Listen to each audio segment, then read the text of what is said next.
اللہ۔ قرآن مجید کے 21ویں پارے میں سورہ لقمان ہے۔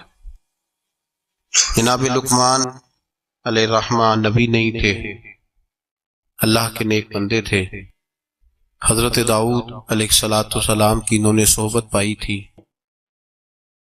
رنگ کالا تھا، ہونٹ موٹے تھے، لیکن اللہ تبارک و تعالی نے حکمت اور دانائی بڑی عطا فرمائی۔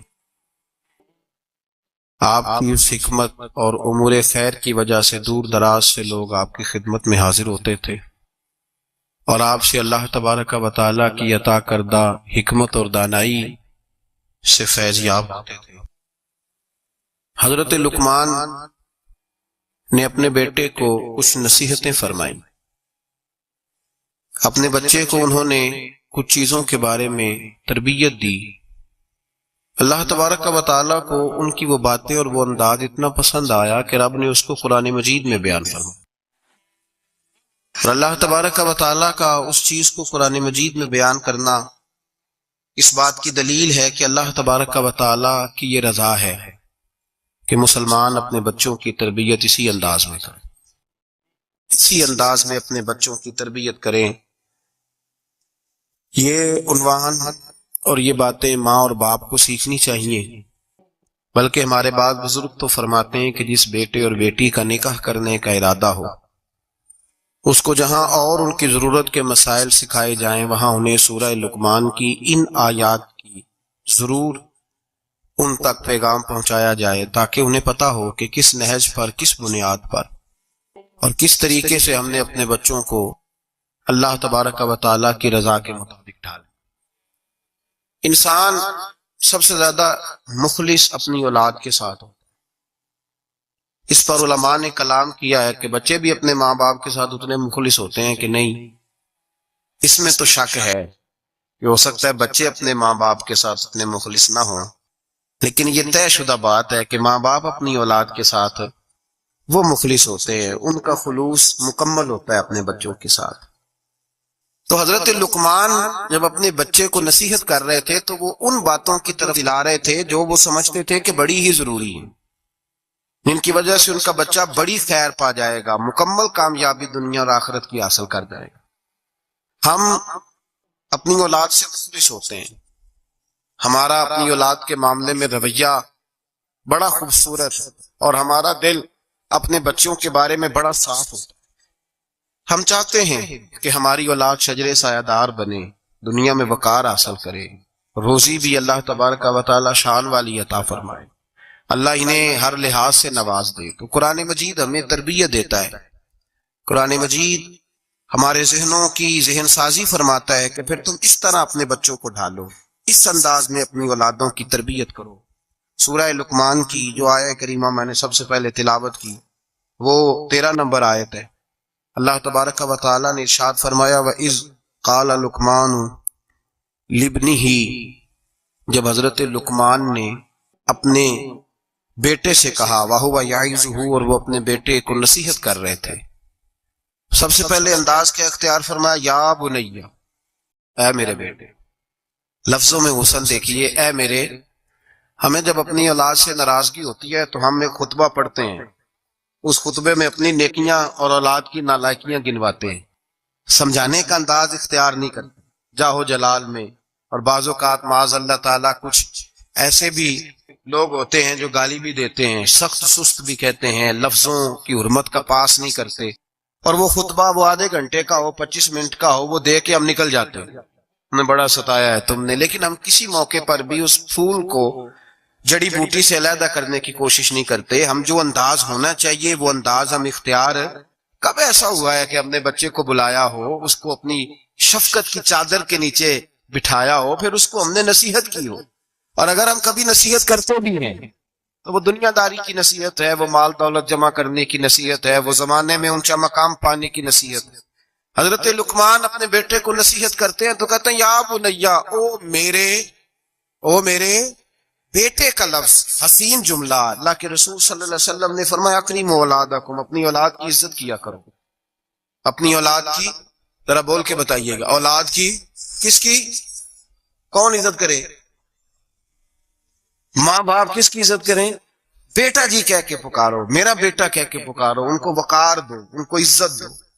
اولاد کے لیے تو خیر اصول ہے کہ اولاد عزت کرے گی، اس کے لیے تو کہہ دیا کہ ماں باپ جنت بھی ہیں تیری دوزخ بھی ہے، لیکن ماں باپ کو بھی حکم ہے کہ بچوں کے لیے اعزاز کے جملے استعمال کریں۔ ہمہ وقت کا ڈانٹنا، ہمہ وقت کی تلخی یہ مناسب نہیں ہے، ان کے لیے عزت کے جملے استعمال کرے۔ یا بنیا، اے میرے بیٹے، پہلا درس کیا دیا؟ فرمایا لا تشرک باللہ، بیٹے اللہ کے ساتھ شرک نہ کرنا۔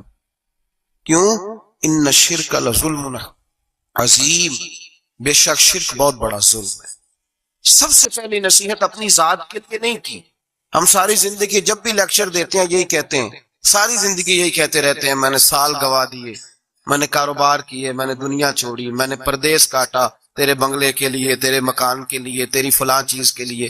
یہ بھی تو بتائے نا کہ کوئی باپ اٹھ کے کہے کہ میں نے بڑا وقت دیا ہے تجھے اللہ سے جوڑنے کے، تجھے رسول پاک کا غلام بنانے کے لیے، میں نے کئی دہائیاں بتا دی تجھے نبی پاک صلی اللہ علیہ وسلم کی غلامی سکھانے کے لیے۔ اس پر بھی تو کبھی کو باپ اپنی اولاد کو احساس دلائے۔ سب سے پہلی بات یہ کی کہ بیٹا شرک نہ کرنا، اللہ کے ساتھ کسی کو شریک نہ ٹھہرانا، اس سے بچنا۔ آگے اگلا جو حضرت لقمان کا فرمان ہے وہ آیت نمبر 16 کے اندر ہے۔ یہاں شرک کی بات کی، میں تھوڑی اس کی تفصیل عرض کروں گا اپنے بساط کے مطابق، لیکن پہلے آیات سماعت کر لیجئے، ان کا سادہ ترجمہ سمجھ لیجئے تاکہ آپ کے حاشیہ خیال میں عنوان آ جائے۔ سب سے پہلے کہا شرک نہیں کرنا، پھر اس کے بعد کہا سورہ لقمان کی آیت نمبر 16 میں ارشاد فرمایا یا بنیا، اے میرے بیٹے، انہا ان تکو مثقال حبۃ من خردل، اے بیٹے اگر تو اتنی برائی بھی کرے جتنا کہ ایک رائی کا دانہ ہوتا ہے، رائی کا جو دانہ ہوتا ہے وہ چھاؤں میں رکھے تو نظر نہیں آتا، وہ سورج کی روشنی میں نظر آئے گا، اگر چھاؤں میں دیکھنا ہوگا تو آپ کو لائٹیں جلانی پڑیں۔ تو حضرت لقمان اپنے بیٹے کو نصیحت کرتے ہیں، کہتے بیٹے اگر تو رائی کے دانے کے برابر بھی گناہ کرے اور پھر وہ گناہ اس طرح ہو فتکن فی صخرۃ او فی السماوات او فی الارض، چاہے رائی کے دانے کے برابر گناہ ہو اور پہاڑ میں چھپا ہو یا زمین اور آسمان میں چھپا ہو، تو کیا ہوگا؟ اپنے بیٹے کو سمجھا رہے ہیں، کہتے ہیں یاتی بہ اللہ، اللہ پھر بھی اس کو نکال کے لے آئے گا۔ تیرے تو یہ نہ کہنا کہ میں کوئی پاپی ہوں، میں نے کوئی بینک لوٹے ہوئے ہیں، میں نے کوئی قتل کیے ہوئے ہیں۔ فرمایا رائی کے دانے کے برابر بھی، اپنے بیٹے کو کہے رائی کے دانے کے برابر بھی اگر تو نے گناہ کیا تو اللہ اسے بھی لائے گا، اور رائی کے دانے کے برابر ہو، پھر چٹان میں چھپا ہو یا زمین و آسمان میں چھپا ہو، اللہ پھر بھی اسے نکال کے لے آئے گا، اس لیے کہ ان اللہ لطیف خبیر، بے شک اللہ باریک باتوں کا جاننے والا۔ فَمَن يَعْمَلْ مِثْقَالَ ذَرَّةٍ خَيْرًا يَرَهُ وَمَن يَعْمَلْ مِثْقَالَ ذَرَّةٍ شَرًّا يَرَهُ، اگر تو ذرے کے برابر نیکی کرے گا تو اللہ تجھے اس کا اجر عطا فرمائے گا، اور اگر تو ذرے کے برابر گناہ کرے گا تو اللہ قیامت پہ وہ بھی تیری آنکھوں کے سامنے لائے گا، اس کا بھی حساب ہو۔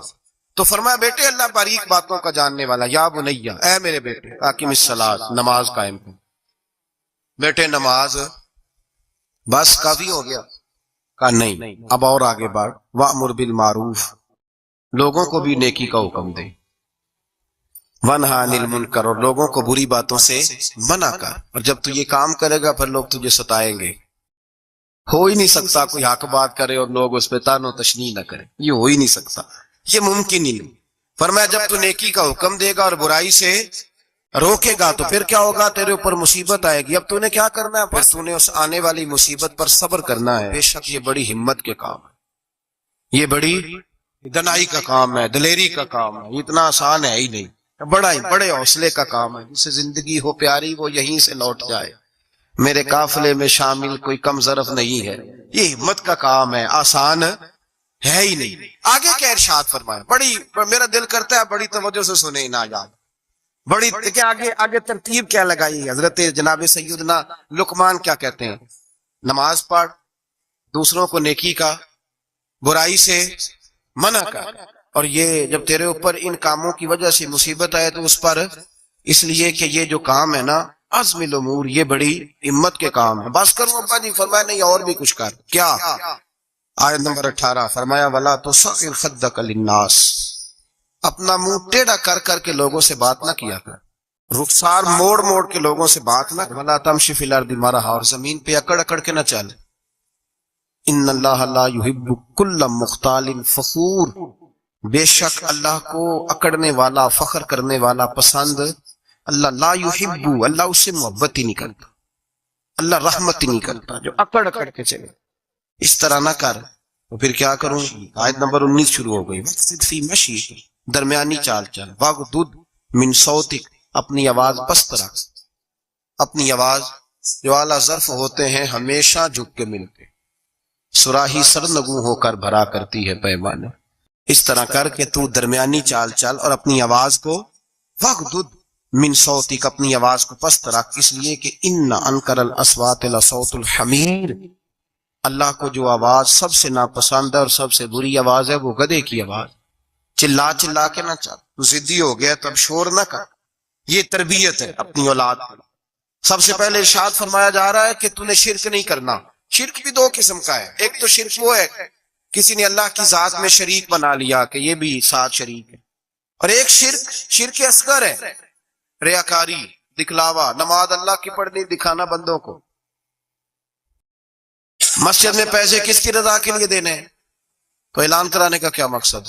کہ ختم کے موقع پر، سال ثواب کے موقع پہ کھڑے ہو کے اعلان ہوتا ہے 1 لاکھ قرآن پاک پڑھا گیا ہے، 10,000 درود شریف پڑھا گیا ہے، اور چوہی صاحب نے نا جی 50,000 روپیہ مسجد بھی دیا ہے، یہ شرک ہے، یہ شرک اصغر ہے، یہ میرے رسول پاک نے منع فرمایا ہے۔ صحیح بخاری میں لفظ ہے، نبی رحمت صلی اللہ علیہ وسلم شہدائے احد کے مزاروں پہ کھڑے تھے، تو وہاں کھڑے ہو کے اللہ کے رسول نے فرمایا میرے ذہن سے فکر نکل گئی ہے، میری امت قیامت تک شرک نہیں کرے گی، اب یہ مشرک نہیں ہوں گے، بت نہیں پوجیں گے، یہ دوسرے معبود نہیں بنائیں گے۔ تو حضور فکر کس بات کی ہے؟ فرمایا یہ ریاکاریاں کریں گے، دکھلاوے کریں گے، تصنع، بناوٹ کریں گے، یہ اللہ کی عبادت میں اوروں کو شریک ٹھہرائیں۔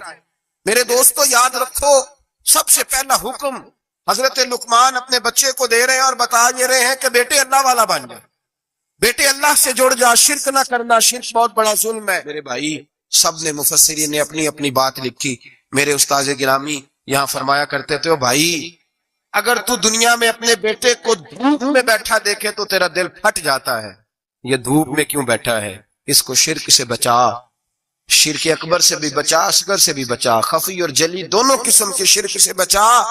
دنیا میں تیرا بیٹا دھوپ میں ہو تجھ سے برداشت نہیں ہوتا، بتا اگر تیرا بیٹا جہنم میں گیا تو تجھے کیسے برداشت ہوگا، آگ میں جلتا ہوا تجھے، اسے اللہ سے جوڑ دے، اسے رسول اللہ صلی اللہ علیہ وسلم کا غلام بنا دے۔ میرے نبی کریم سید عالم صلی اللہ علیہ وسلم نے فرمایا جب تیرا بیٹا 7 سال کا ہو جائے تو اسے مسجد لے کے جا، 3 سال تک لے کے جا مسجد، 10 سال کا نماز نہ پڑھے تو سزا دے، 3 سال تک خود اپنے ہاتھوں سے ٹریننگ دے، اسے مسجد لے جا، آداب مسجد بتا، اسے نماز سکھا، تو خود لے کر کے جا، بھیجنے کا نہیں کہا۔ فرمایا جب بچہ 7 سال کا ہو جائے تو اسے مسجد، بڑی محنت کرتے ہیں ہم بیٹے کو بنگلہ دینے کے لیے، بینک بیلنس دینے کے لیے، دن رات ایک کر دیتے ہیں، خدا را اسے نمازی بنانے کی بھی محنت کرو۔ حضرت بابا فرید الدین گنج شکر رحمت اللہ تعالی علیہ کی اماں کہتی ہیں جب میرا بیٹا پیدا ہونے والا تھا تو میں رب کی بارگاہ میں دعا کرتی تھی، اللہ اگر تو مجھے بیٹا دے تو اس طرح کا دینا بیٹا میرا ہو پر بندہ تیرا ہو، اے اللہ اگر بیٹا دینا تو اس طرح کا دینا، میرے اللہ اس طرح کی مجھے اولاد دینا کہ دودھ وہ میری چھاتی سے پیے پر شکر تیرا ادا کرے، اے اللہ اگر بیٹا دینا تو اس طرح کا دینا کہ قوت، روٹی، روزی وہ زمین پہ کھائے لیکن اسی زمین پر وہ تیرے دین کا سپاہی بھی بنے، وہ مجاہد فی سبیل اللہ بھی بنے۔ حضرت بابا صاحب کہتے ہیں مجھے شکر پسند تھی، اماں بڑے جتن کرتی ہے بیٹے کے لیے، بڑا کچھ کرتی ہے، وہ بیٹے روٹی ٹائم پہ کھانا، فلاں ٹائم، کہتے ہیں مجھے شکر پسند تھی، میری اماں سردیوں کے ٹھنڈے موسم میں اٹھ کے میرے لیے پانی بھی گرم کرتی، مصلی بھی بچھاتی، اور پھر ایک پڑیا شکر کی بنا کے میرے مصلی کے نیچے بھی رکھتی، کہتی بیٹا نماز پڑھے تو اللہ شکر دیتا ہے۔ آپ فرماتے ہیں میں روز نماز کی 5 نمازوں کا وقت مصلی اٹھاتا تو پڑیا شکر کی منتی، سکول اور مدرسے کے میں اپنے کلاس فیلوں کو بھی کہتا نماز پڑھو بڑی پیاری شکر ملتی ہے، کہتے ہیں میں روز شکر کھاتا۔ ایک سویرے فجر کی نماز میں اماں نے وضو تو کرایا، مصلی بھی بچھایا، پر دیہات کی وہ سادی بیوی جس کا سارا کام خلوص پہ مبنی تھا، جو آکسفورڈ سے پڑھی ہوئی تو نہیں تھی لیکن آداب ممتا اسے سارے آتے تھے، جو کسی یونیورسٹی کی سند یافتہ تو نہیں تھی، لیکن بیٹے کے ساتھ کس طرح کا رویہ اختیار کرنا ہے یہ سارا اسے پتا تھا. کہتے ہیں سادی اماں نے سارے کام کیے لیکن شکر رکھنا بھول گئی. بابا صاحب کہتے ہیں میں نماز پڑھنے لگا تو ماں نے یہ بھی بتایا تھا کہ نمازی کے آگے سے نہیں گزرتے، نمازی کے آگے نہیں ہوتے. اب اماں کہتی ہے میں مجبور ہوں، درس بھی میں نے دیا ہے، بھول گئی ہوں، اب شکر رکھنے جاؤں گی تو پردہ کھل جائے گا. ایک کونے میں لگ کے ماں روئی، بیٹے کی شفا کے لیے نہیں، بیٹے کی نوکری کے لیے نہیں، بیٹے کے اچھے مستقبل کے لیے نہیں.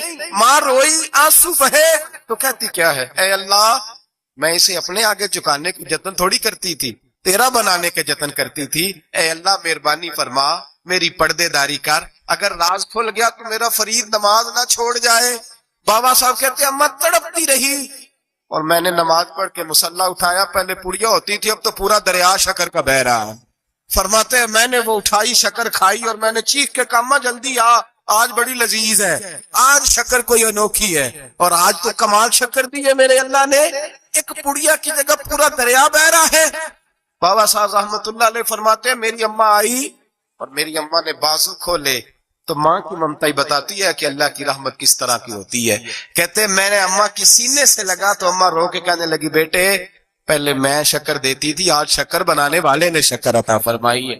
ساری زندگی پیشانی سے سجدے کا نور نہیں گیا، ساری زندگی وہ لذت عبادت نہیں گئی، اس لیے کہ استاد نے ڈنڈے سے نمازی نہیں بنایا تھا، اس لیے کہ پیر صاحب نے یہ کہہ کہ نمازی نہیں بنایا تھا کہ نماز پڑھو گے تو روٹی میں برکت ہو جائے گی، اس لیے کہ علامہ صاحب کا وہ بات سن کے ہم نمازی نہیں بنے تھے کہ اس نماز میں بتایا جاتا ہے کہ بیماریاں ختم ہو جائیں گی نماز پڑھنے سے. اماں نے رب سے جوڑنے کے لیے نمازی بنایا تھا. ساری زندگی بابا صاحب کہتے رہے اٹھ فریدا ستیا چاڑو دے مسیح، چل ہن اٹھ فریدا ستیا چاڑو دے مسیح، او تو ستا ہے رب جاگدا تیری ڈاڈے نال پرید. ساری زندگی نماز کی ٹریننگ دینا، اپنے بچوں کو اپنے رب سے جوڑنا، اپنے بچوں کو اللہ کے ساتھ ان کا تعلق بنانا، ان کو رب والا بنانا، انہیں رسول پاک کا غلام بنانا. یہ ڈیوٹی ہے ماں باپ کی. ماں باپ اپنے بچوں کے سینوں میں اللہ کی محبت داخل فرمائے. میرے نبی کریم سید عالم صلی اللہ علیہ وسلم نے ہمیں جن چیزوں کے بارے میں تلقین کی ان میں سے ایک یہ ہے کہ اپنے بچے کو نمازی بناؤ، انہیں مسجد لے کر کے جاؤ، انہیں پیغام اللہ کے دین کا پیغام خود سکھاؤ. شرک کے بعد جو ارشاد فرمایا وہ یہ ہے کہ چھوٹا سا گناہ، یا بنیا ان تکو مثقال حبۃ من خردل فتکن فی صخرۃ او فی السماوات او فی الارض. بیٹا چھوٹا سا رائی کے دانے کے برابر بھی گناہ اگر تو کرے گا، اور وہ گناہ چاہے پہاڑ کے پیچھے ہو چاہے زمین و آسمان میں چھپا ہو، اللہ اسے بھی چھوٹے چھوٹے گناہ سے. مثالیں بہت ساری ہیں لیکن سادی سی بات ہے نا. میرے نبی کریم سید عالم صلی اللہ تعالی علیہ وآلہ وسلم نے فرمایا ہے کہ مومن بزدل ہو سکتا ہے، مومن کاہل ہو سکتا ہے، کنجوس ہو سکتا ہے، لیکن مومن کبھی جھوٹا نہیں ہوتا.